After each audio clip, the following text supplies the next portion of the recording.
আমাদের সমাজে বহু গুনার কাজ চলে। কেউ যদি বাধা দেয়, বাধা দেওয়ার অধিকার তোমারে কে দিছে? আমার মনে চাইছে তো আমি করব, আছে না নাই? যেমন ধরুন, বিয়ে শাদীর অনুষ্ঠান হইলে গান বাজনা এবং বিভিন্ন ধরনের হারাম কাজে লিপ্ত হয়, হয়নি? বাধা দিলে কয় আমার বাড়িতে করলে তোমার কি হইছে? এটারে কয় স্বেচ্ছাচারিতা। আমি সর্বপ্রথম ধন্যবাদ জানাই আমাদের গ্রামের মুরব্বীদেরকে। আপনারা শুনেছেন আমাদের গ্রামের মুরব্বীরা সুন্দর একটা আইন করেছেন, আইন করার দরকার।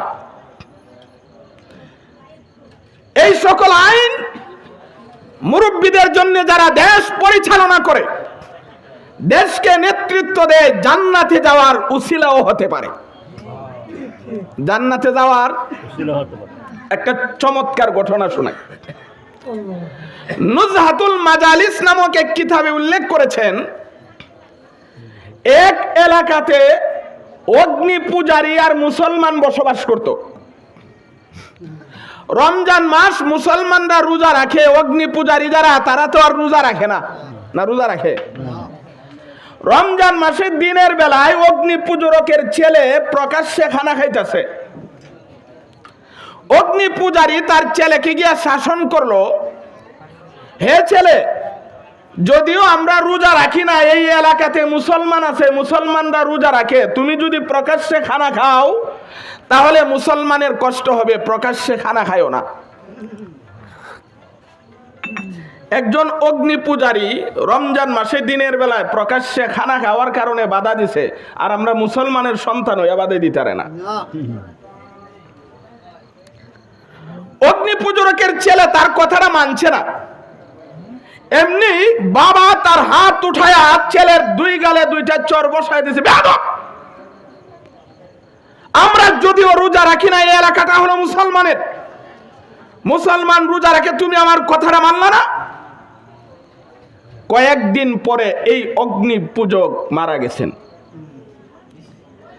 এই এলাকার একজন আল্লাহর ওলির স্বপ্নে দেখে এই অগ্নি পূজক জান্নাতের ভিতরে ঘোরাফেরা করে।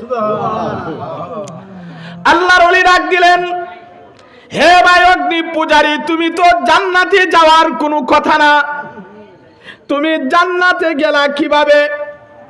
স্বপ্নের যুগে ওই অগ্নি পূজক বলে, হে আল্লাহর ওলি শুনে রাখেন, রমজান মাসে দিনের বেলায় প্রকাশ্যে আমার ছেলে খানা খেয়েছিল, আমি শাসন করেছিলাম, এই কাজটা আল্লাহর কাছে এত পছন্দ হয়েছে, আল্লাহ মরণের সময় আমার মুখে কালিমা জারি করে দিয়েছেন।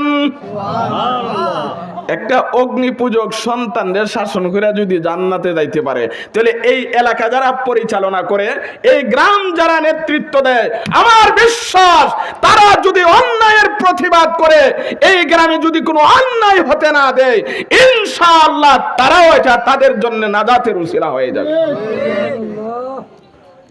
সুন্দর আইন করেছেন, খুব ভালো লেগেছে।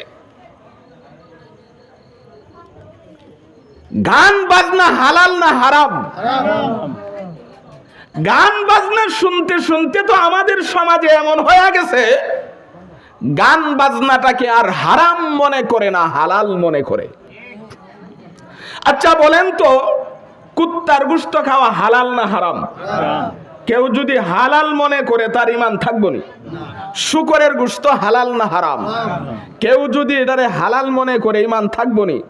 ঠিক তেমনি ভাবে কুরআনে পরিষ্কার ভাবে গান বাজনা হারাম করেছেন, বিশ্বনবী ও হাদিসে গান বাজনাকে হারাম করেছেন, শরীয়তের চারো দলিল দ্বারা প্রমাণ গান বাজনা হারাম।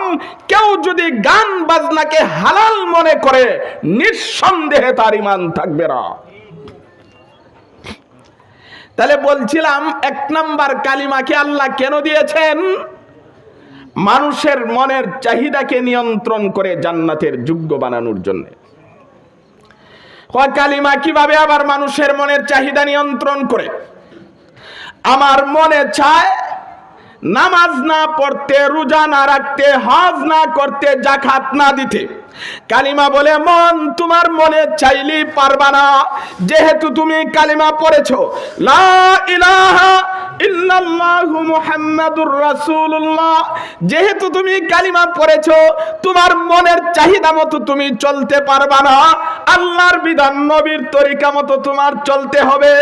মনে চায় সুদ খাইতে, ঘুষ খাইতে, গাঞ্জা খাইতে, চুরি করতে, ডাকাতি করতে, মানুষের উপরে জুলুম অত্যাচার করতে, কিন্তু কালিমা বলে না, হতে পারে না। যেহেতু তুমি কালিমা পড়েছো আল্লাহর বিধান নবীর তরিকা মতো তোমার চলতে হবে।